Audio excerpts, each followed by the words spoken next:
Esther Hook is a retired doctor. She spent the first half of her career working in general medicine and community medicine in the UK. But shortly before her 50th birthday, she trained in tropical medicine, then began working in overseas relief work with the international organisation Médecins Sans Frontières. Why did you move into overseas relief work?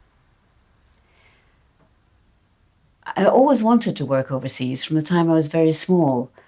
When you're aware of all the problems overseas, for some people it's so much easier to simply say, there's something I can do about that. I can go and work overseas and actually do something to help the situation. So why did you choose to work with MSF in particular? Well, Médecins Sans Frontières is an organisation. It is an international and private organisation which works mainly in conflict and with major epidemics and with people who are excluded from healthcare in their own countries. It focuses very much on quality medical care. There is no place for poor medicine for poor people.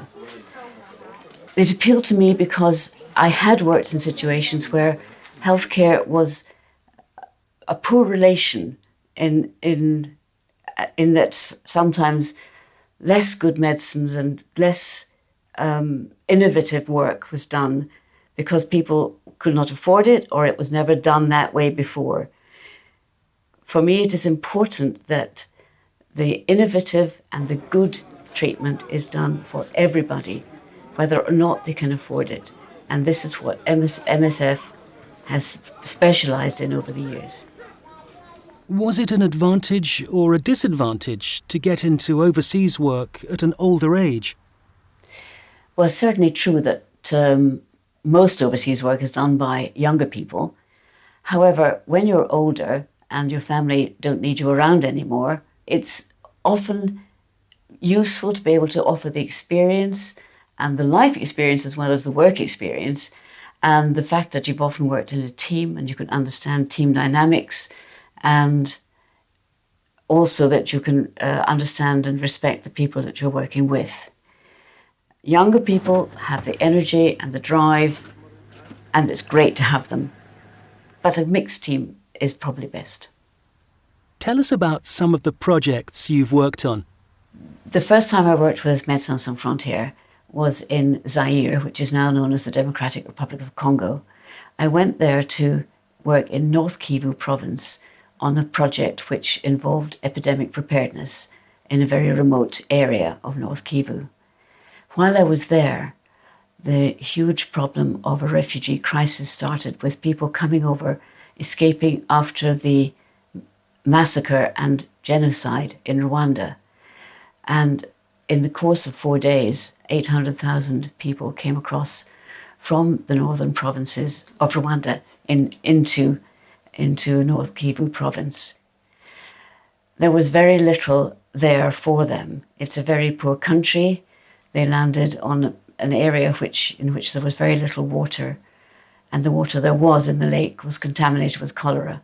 So the cholera epidemic started within a few days and swept through these thousands of people with a very, very high death rate in spite of all the efforts of both MSF and many other international organizations. I've also worked in Uzbekistan and some of the other Central Asian republics where there is a very big problem of drug-resistant tuberculosis, which is spreading rapidly. Latterly, I was working much more with malaria. Malaria is still a huge problem worldwide. There are millions of cases every year, and there are hundreds of thousands of young children, especially children under the age of 5, who die every year from malaria. What challenges did you encounter? There are a lot of challenges working with MSF.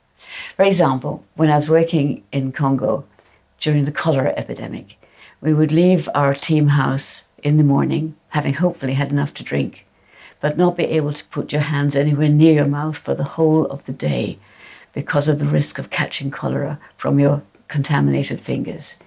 There were not enough gloves, there was nowhere to wash during the day. So that was always a real risk. Other risks we face are from physical danger in conflict situations. there is a risk of being caught in crossfire, and I have lost friends and colleagues in this way. Can you describe a typical MSF project team? Yeah, a typical team involves some doctors and nurses, but a lot more people who are giving them all the backup that they need, especially logisticians and people who are involved with the transport and with the bringing in of the drugs from other countries and looking after the finances. And while the majority of the work in the field is done by staff who are recruited in the region, we also find it important to have staff coming, international staff, because of their objectivity and neutrality in the political situation where the conflict arises. Give us your happiest memories from your work. Some of the happiest times were seeing children recovering from severe malnutrition. These children can come into a feeding centre really utterly miserable with their hair falling out, very pot-bellied, skinny arms, skinny legs. And within a few weeks, they can be properly nourished, happy. That's the great thing. They get happy again, and they are able to walk and to walk off home with their families. Do you have any regrets? About my work, no. I always wanted to be a doctor. I always wanted to work overseas. I have been one of these very fortunate people who have never regretted my decision and have never regretted being a doctor.